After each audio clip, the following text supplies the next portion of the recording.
Hello, and welcome to another episode of Fully Booked, the Hidden Gems author podcast, in which Craig Touch and myself, Roland Hume, chat some of the interesting figures and leading lights of this crazy industry of writing and publishing. And today we have a very timely episode with a very timely guest, Su Chang, who is a Canadian author of The Immortal Woman. How are you doing today, Sue? And thank you so much for joining us.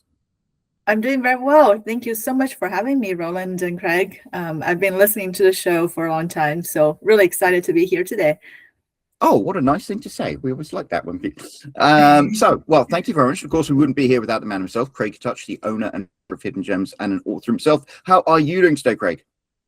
I'm doing great. Thanks, Roland, and thanks for joining us, Sue. And I mean, it'll become obvious as we start talking, but for anyone wondering why you're wearing a mask, no, COVID is not back. I mean, hantaviruses, but ice. You're not an ice agent. It's it's the fact that you've written some stuff, sensitive stuff that certain people like your government it doesn't necessarily appreciate, and you want to keep your identities sort of hidden.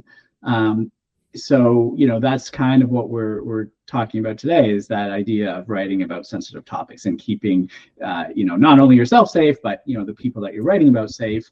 The story of what sort of transpired to cause all this is an interesting one. So why don't we start off with that, where you sort of tell us a bit about yourself and the book and how it all came about and why you've got to protect your identity, and we'll go from there. Sure. Yeah. This is all somewhat difficult to talk about. I appreciate the opportunity. So I grew up in China. I grew up in China in the 80s and 90s, and it was a very interesting time. It was, in fact, very liberalized time. A lot of things were quite open, and I didn't, as a child, didn't quite understand censorship or understand, the different political system. But I do remember as a child, sitting around a dinner table, you will hear almost a different version of history from your parents and grandparents, compared to what you hear at school, what you read in history books. And I also know one of my parents was a school student leader during the Cultural Revolution. There was something called the Red Guards, and he was the Red Guard leader. And I was always intrigued by these anecdotal stories, but you don't get to read about that in your textbooks, other than a few lines of very dry mentioning that there is such an organization. They wreaked havoc in certain parts of the country, but there was no human stories in those textbooks.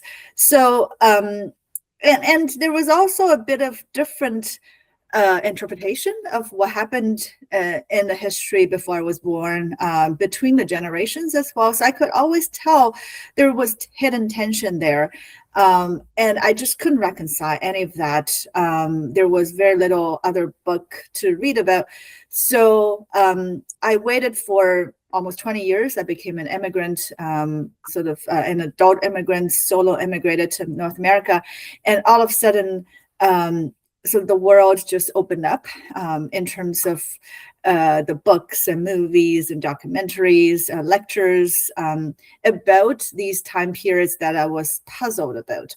So I spent a lot of time reading and watching and reflecting and thinking and going back to talk to the people in my life. And so this is the genesis of this book, and why it remains very sensitive, because it is partially based on real life figures, and obviously partially based on my research. Yeah.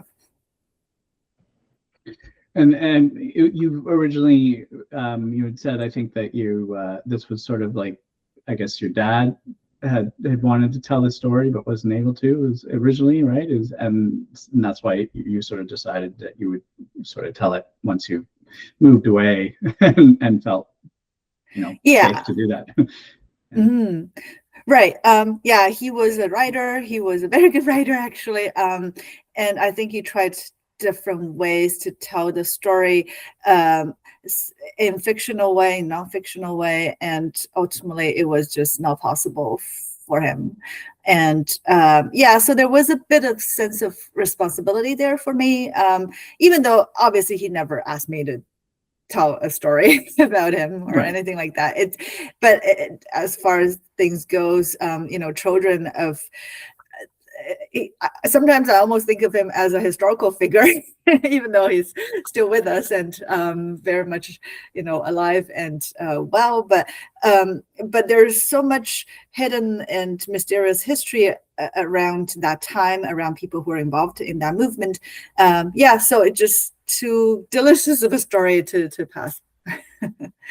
I mean, he is a historical figure in some ways, if you think about it. I mean, he will be. I mean, we're all figures who live in history. Exactly. Absolutely. Yes.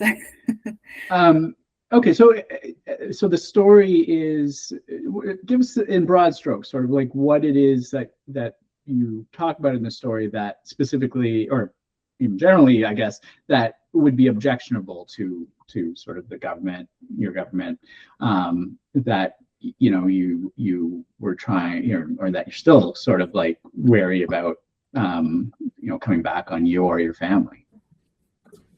Yeah. So part of it, I think it is artistic integrity. I think when you are writing something about history that is still not widely discussed in the official narrative, you want to have that sense of artistic freedom, and it's extremely hard to obtain. I mean, not only censorship, but also self-censorship is probably a much bigger problem for any Chinese artists. So I try my best not to have that self-censorship, and I came to the conclusion after many rounds of, sort of torturing discussion with myself and with the publisher that the best way is just not putting myself out there in a way that authors nowadays are required to.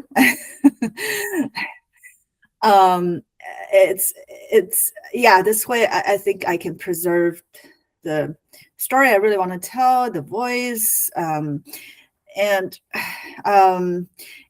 just really have that sense of freedom. And at the same time, yes, there was some legal changes apparently, and this is something that came to my realization after the book was already sold.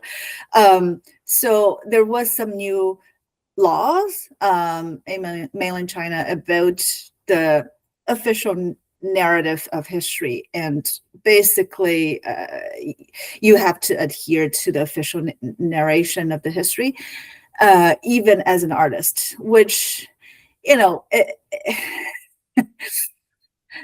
that's a bit of a problem for any artist, I think, because history itself, there's so many different interpretations of history, and what goes into a textbook, what goes into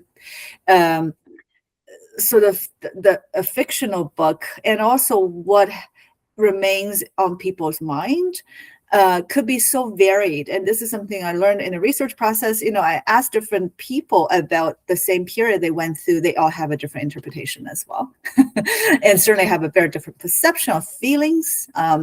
So we only have one official version of narrative. So, naturally it cannot encapsulate everything.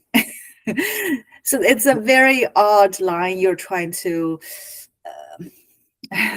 not step on, and it's very hard to even know where the red lines are. And they're obviously having stories of artists seemingly passed to the other side of the red line, and they really got into huge problems for themselves and their family.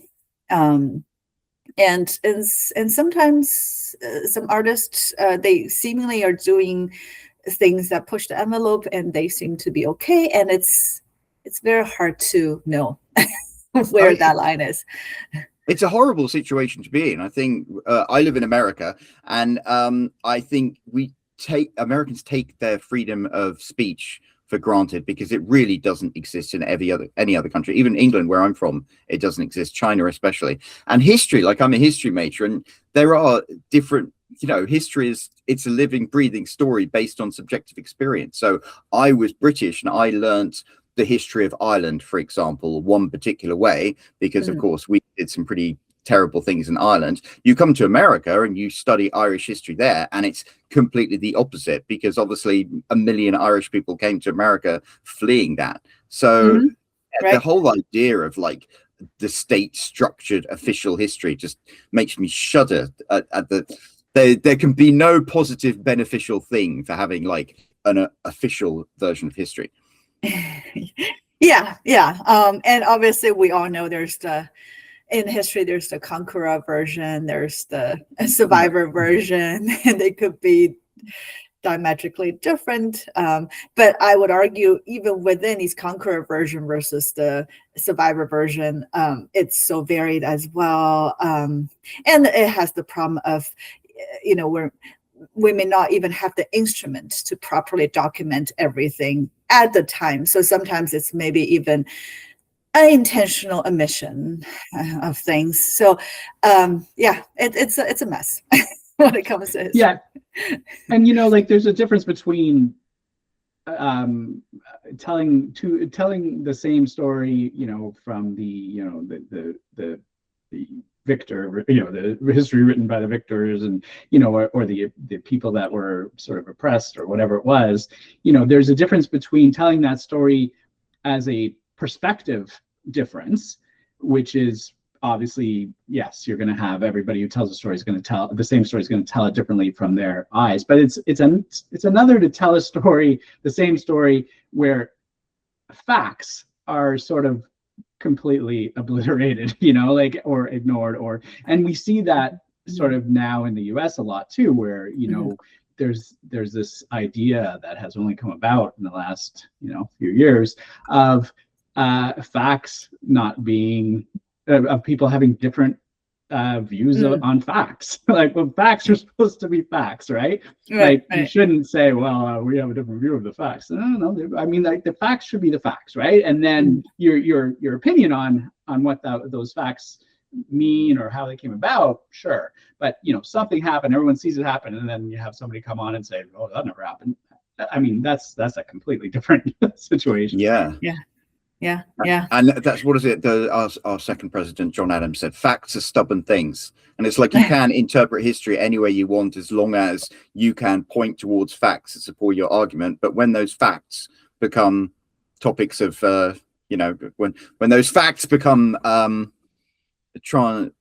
don't know quite what, but when you can transmutable, then that just throws everything out of the window. Right.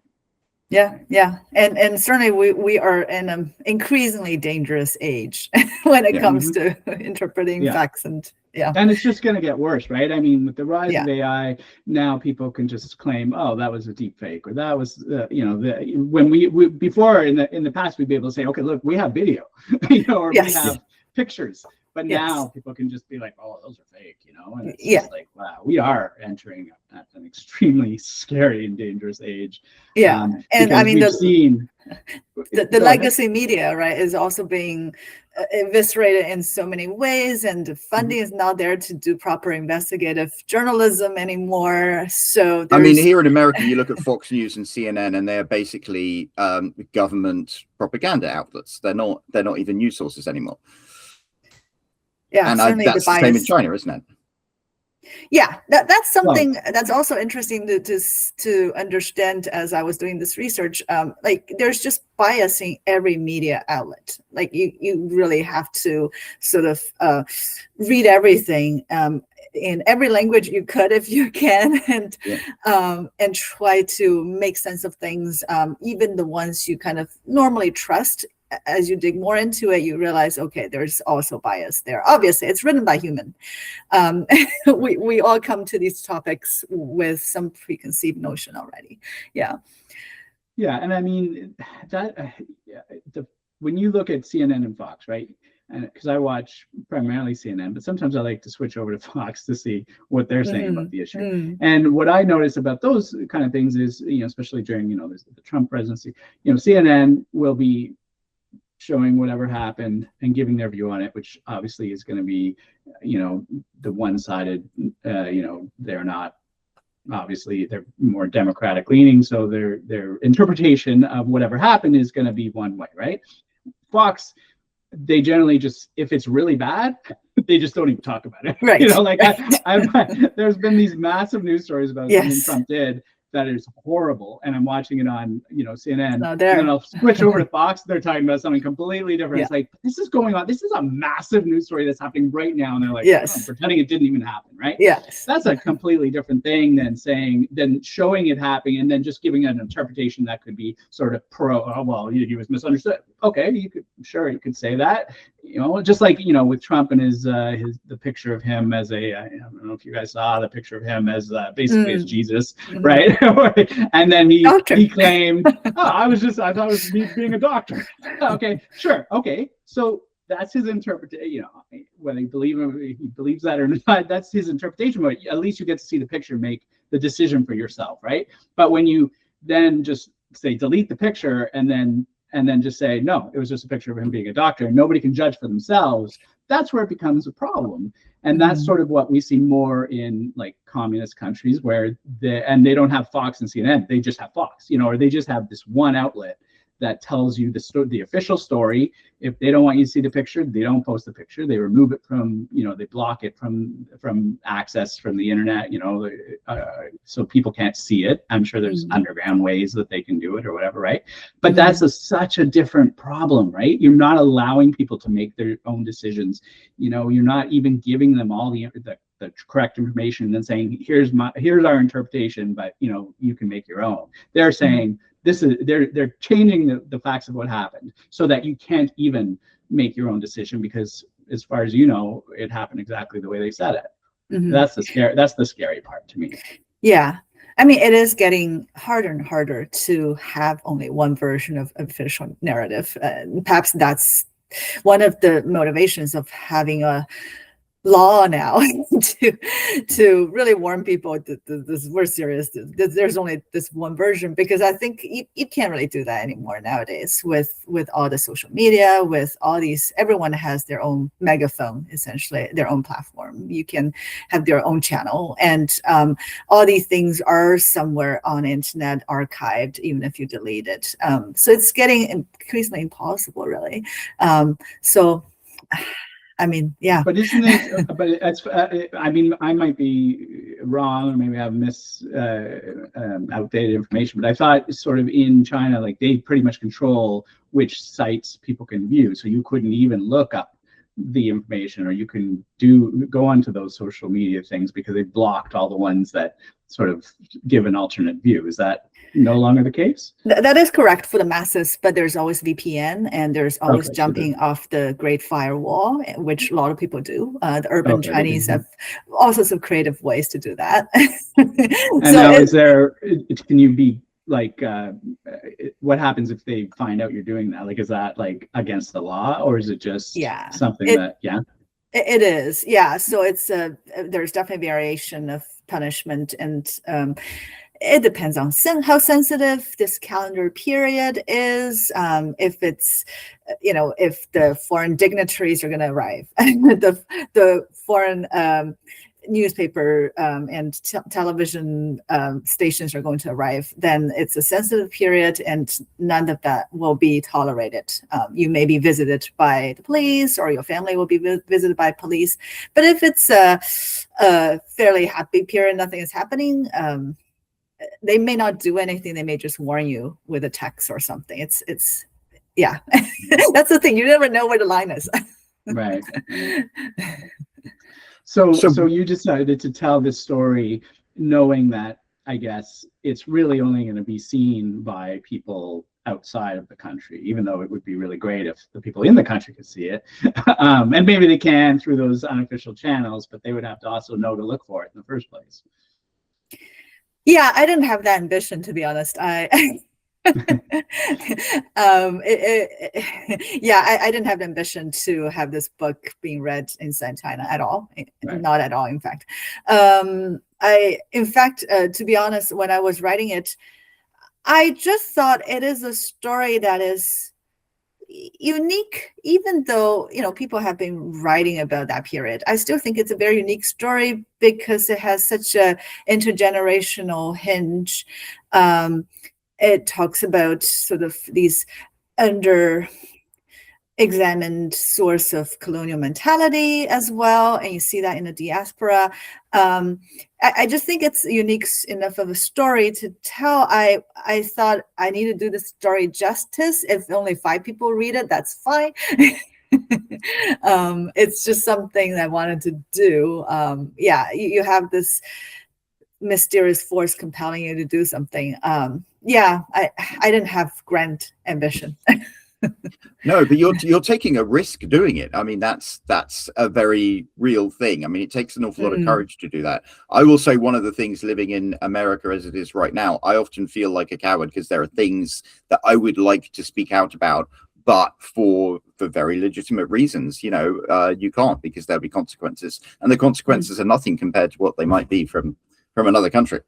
Well, I mean, you're doing a podcast. I'm sure you are speaking out in many ways. You are already more courageous than most people. Well, yeah, I mean, it depends on the topic too, right? I mean, there's certain things, you have to be careful about talking about, and you never really know what people are watching. I know I was just yesterday, I was talking to somebody about somebody who said something about a presidential assassination. I think they named John Wilkes Booth, and they thought, oh, that was Kennedy, and I thought, oh, no, I think it was Lincoln. And so I started Googling, presidential assassinations, and I was like, this is probably going to get me on a list. Yes. Like all of a sudden, so you never really know what's happening. And I guess in a country like China, it's a lot more clear what you should and shouldn't do, whereas in other countries, it's sort of more gray, and you kind of might step over the line and not know it, and never know it until somebody decides to do something about it, right? Yeah, I definitely think it's interesting to observe how the world seemed to slide towards the direction of China in many ways, right? So the erosion of democracy, how the president can start a war without any congressional support or any procedural, all of that is very much resembling a different kind of political system now. Yeah, absolutely. So how much of your story is, I guess, fictionalized versus, facts as you know them? Yeah, almost everything is fictionalized, as in it's not beat by beat what happened. So I take life as an inspiration, and as I do research, I realize there's so much more interesting stories from the research material. You can find a lot of oral histories from survivors, and a few data points that I gathered as a child in my immediate vicinity, almost pale in comparison to some extent. So everything is fictionalized, but it is very much rooted in reality. Right. The historical period that it took place, and the sort of the facts around what was going on at the time, that's all true. Just sort of the individualized stories within it are the fictionalized parts. That's right. Yeah, that's right. I mean, there's even some specific scenes that looks very much like fiction, but that actually happened. Like there was unfortunately, animal cruelty scene quite early on in the book. I know some of the readers had issues with, and unfortunately, that was what happened. So I thought it symbolized the chaos and the violence of that period so well. I just could not leave it out, even though I think by today's standard, it was a bit too much for the contemporary readers to swallow, to stomach. Right. Yeah. Have you gotten sort of feedback from a lot of people about sort of the telling of like that period of time? And have you gotten any sort of negative blowback from that you're, sort of worried that is keeping you with the mask on? Like, have you heard anything on that side, or is it just pretty much just been readers who like it, dislike it, whatever? Yeah, so far it's mostly readers telling me how they like or having some apprehensions about parts of the book, or they really just like the whole thing. I mean, my whole family still live in mainland China, so they continue to express worry. And it is, yeah, I do think their interest is paramount to me. And have they read the book? No, not in its entirety, partially because of language barrier, but we've talked about it. Right. So they know largely what's in the book. And I think they know enough to know this is not quite official narrative. Right. And yeah, and they were in the country, so they understand, oh, okay, this might be crossing the line. What are you doing? And yeah, I mean, one of the tactics other people seem to have experienced is if they're not in China, their family gets visited by the police multiple times, or threatened, or surveilled, and all that. So. Right. Yeah. So that's one of the reasons why you want to keep your identity hidden, to protect them more than worrying about any blowback on yourself. Yes, that's correct. Yes.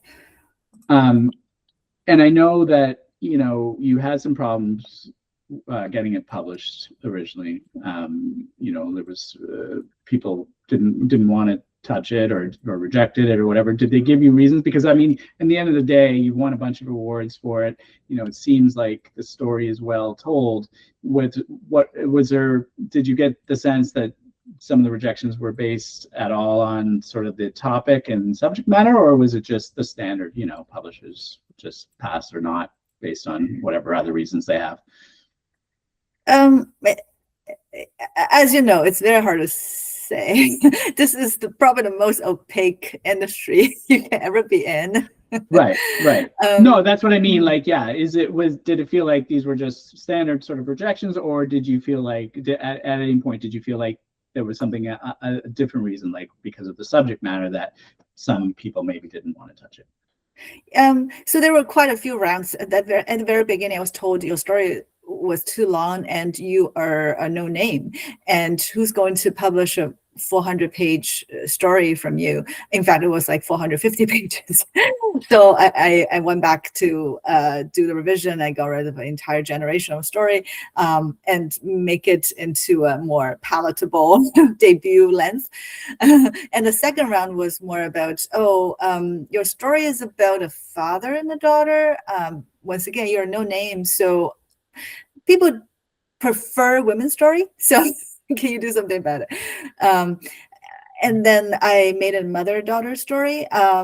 And that really was a very interesting creative process for me. I realized when I made that choice, I was able to open up so many more possibilities, partially because I was further stepping away from my source material. I was able to use my imagination and sort of digging into what is the emotional truth versus the biographical truth. And that was actually super helpful in making this a more successful novel. So that was good, but it takes more time, obviously, and rewritten the whole thing. And yeah, so at that point, I had a bit of objection, as in this book feels a bit too close to what happened in history, and it seemed to straddle between nonfiction and fiction. I had one comment like that. I think that would just be a matter of taste for that particular agent, I think, because other people seem to like that aspect. Yeah. It just, the debut process is always very difficult, especially if you did not come from academy. I think you're just on your own and poking in the dark. Well, yeah, absolutely. And that's why a lot of people end up self-publishing, right? So they don't have to worry about that sort of projection. Was that ever something you considered, or you just always wanted to have a publisher take it on? I didn't consider self-publishing. At one point, I sort of looked at a hybrid publisher, but I know I couldn't do self-publishing. I just, especially given my situation, like, how do I really do it without even a face, right? So I knew I needed a publisher, at the very bare minimum, maybe a hybrid publisher. But luckily, I found a very, very good traditional publisher. Yeah. I mean, that must have been quite a tough sell, really, with what you're doing. Yeah, I think they were definitely hesitant because of this aspect, for sure. As you know, writers now are marketers, promoters. We're salespeople. We are required to be salespeople. So to not be able to fully do that made them nervous at the beginning, I think. But once again, with social media, with good folks like you guys. I think I was able to do quite a bit of promotion. So at the end, it wasn't too much of an issue. Yeah. So what kind of advice do you have for anyone writing about sort of these kind of topics, and how to be able to tell their story, their emotional truths, all that stuff that are based around real people, and still sort of keep those people safe, or their identities? I mean, there's a lot of ways. Obviously, you change names, but sometimes, depending on the story, if you're not changing enough things, that you can still pretty much figure it out if you were involved at all, right? So there's probably things you want to sort of keep in mind when you're doing that. Yeah.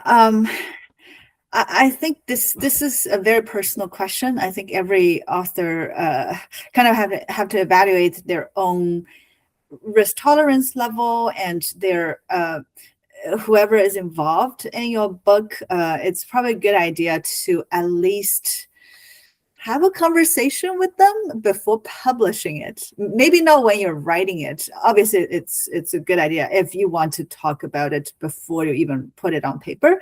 But I know a lot of writers who just want to write it out, and then they decide whether this should see the light of day, or this is something they write it for themselves. I'm sure there's lots of different opinions on this. I also know writers who would not have that conversation. They would just go ahead and publish it. They think this is, I processed it, I massaged the material, this is mine. I do not need to go to the source. Certainly, if you're writing nonfiction, this is a must, right? You have to tell the source. But for fiction, it depends on how fictionalized it is. I think certainly there are characters in my book that I think is so fictionalized. There was a spark of real life inspiration, but it's, at the end of the day, it's not recognizable at all. Yeah, I don't feel the responsibility of going to that person and telling him or her, this is, you're in the book, because you're not really in the book. Yeah.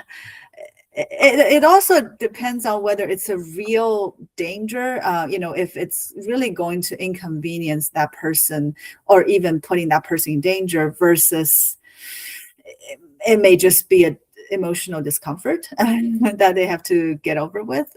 That's a very different kind of conversation. Yeah, so in my case, I think it is a potential real danger, and so I don't think there's any other way for me to do it, unless I'm fine with being disowned by everybody. And I don't want to. But in some cases, it could just be your aunt is not going to feel good about this. Then, I don't know, flowers. Well, yeah, cards of apologies. there's obviously different levels of it, right? It's one thing to be, if the person's going to be embarrassed. It's another thing if they're going to be hauled away to jail. That's there's obviously, when you say risk tolerance, there's a pretty big discrepancy, I think, in the types of stories you tell, or that people can tell, and the types of danger it will put them in. And I think in your case, you fictionalize a lot of the actual people, and so it's more around, I guess, the fact that you're telling this sort of historical, the setting, and you're saying, this is actually what happened, and that's not the official narrative of what happened. That's the danger, I guess. It's not really for you. It's not them tracking the characters back to say, oh, those are the people. It's them tracking you as an author because you told a story that was in Right. Yeah. And I also know some authors, they will, come out and do all the publicity, but they will use a pen name to protect themselves because protect their source. Because if they use their pen name and their aunt is not connected to this name, and the aunt being a private citizen is not likely to be known by the public. So that's often enough for a lot of people. It may just be really just your uncle would know, like someone who's so intimately knowing you would know, but the public will have no idea this is who you're writing about. Right. Yeah, and I mean, people use the anonymity of a pen name for a lot of different reasons. I know Roland and I have both written many books under different pen names. So we just write. Right, not for safety, but because we didn't necessarily want our family and friends to know what we were writing about at the time. But not for safety, just for personal privacy, for whatever. Artistic freedom.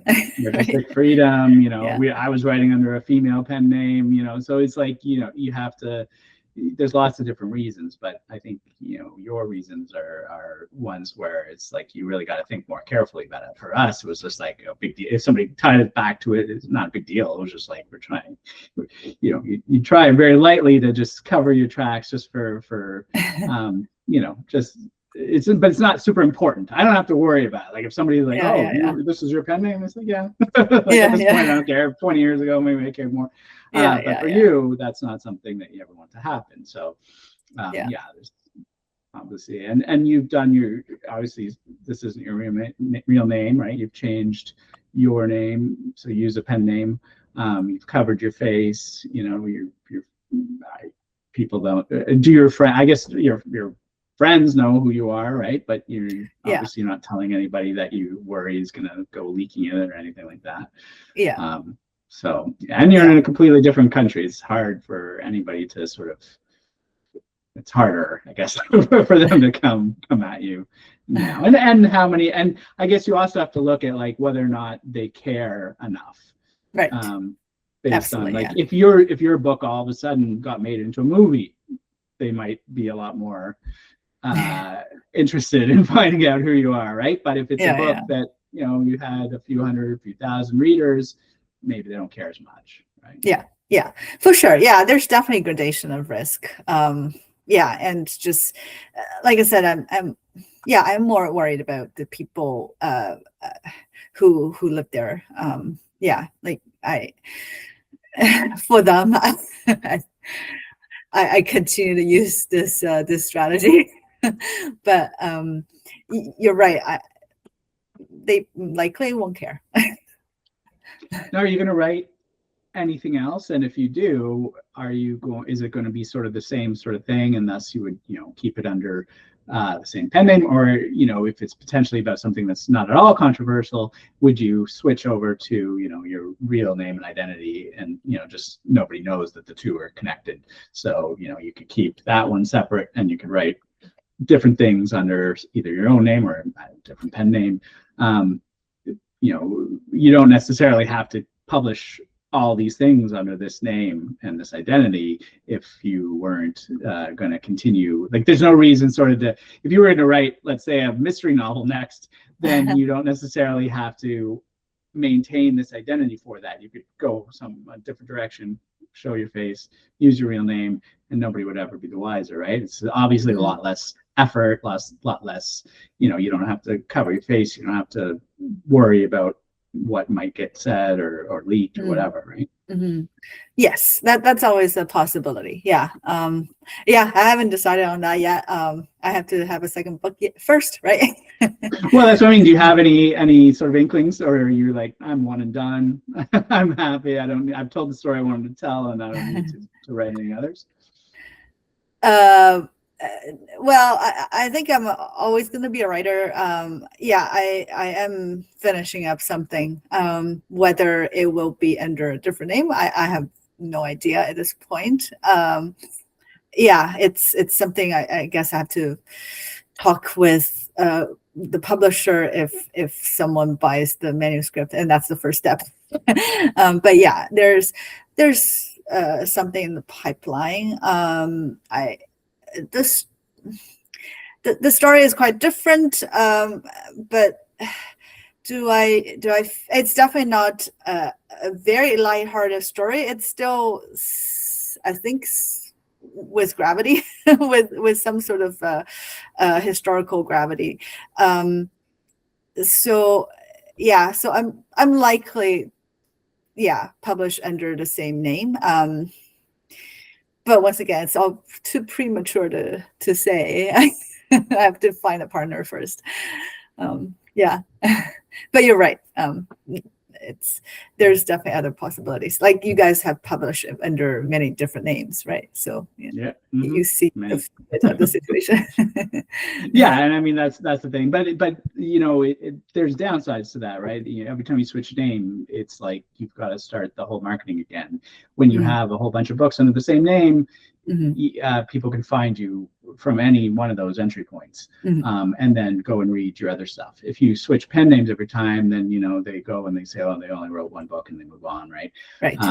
So yeah, there's obviously downsides to switching, and but sometimes it makes sense. And I think, you know, if in your situation, like I imagine that having to keep your identity secret, having to wear a mask, having to change your name, having to worry about all these things is extra sort of heaviness, that if you wrote a book that was completely non-controversial, is it worth taking on that risk? And will the people that read this book be at all interested in that book as well? Now, right. That's a good point. Similar, yeah. But if they're very similar, then yeah, you would want to try to maintain sort of the same identity so that those people can find you and you can get those readers sort of that like the first one to buy the second one, kind of thing. Yeah. Wonderful. Well, unfortunately, we are reaching the top of the hour, so we're going to have to start wrapping things up. But what a fascinating discussion this has been, and what courage you have for doing what you're doing despite the risks. I admire that. I was going to ask if you could share with everyone who's listening on Spotify or watching on YouTube where they can find out more about you as an author and more about what you're doing. Sure, yeah. So I do have an author website. It's just suchangauthor.com. I'm on Instagram. It's just Su Chang Writes. That's the handle on Instagram. Those are the two best ways to reach out to me. There is a contact form on the website. You can email me directly. Yeah, I'm definitely looking forward to hearing from any readers of this book. And yeah, thanks so much for taking the time today to talk to me. Oh, well, thank you for joining us. So everyone listening or watching, you heard it here first. Scroll down to the description of this video and you can click on the link and go and check out Su Chang's website. And while you're there, you will pass that big empty comment section. So why don't you leave a comment? Because this is a very timely and topical conversation to be having. So we would love to know your thoughts. We always love reading your comments. And of course, if you haven't already, there's that subscribe button.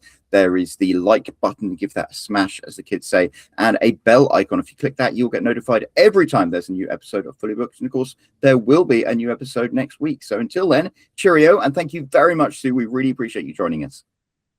Thanks so much again. Have a good day, everyone.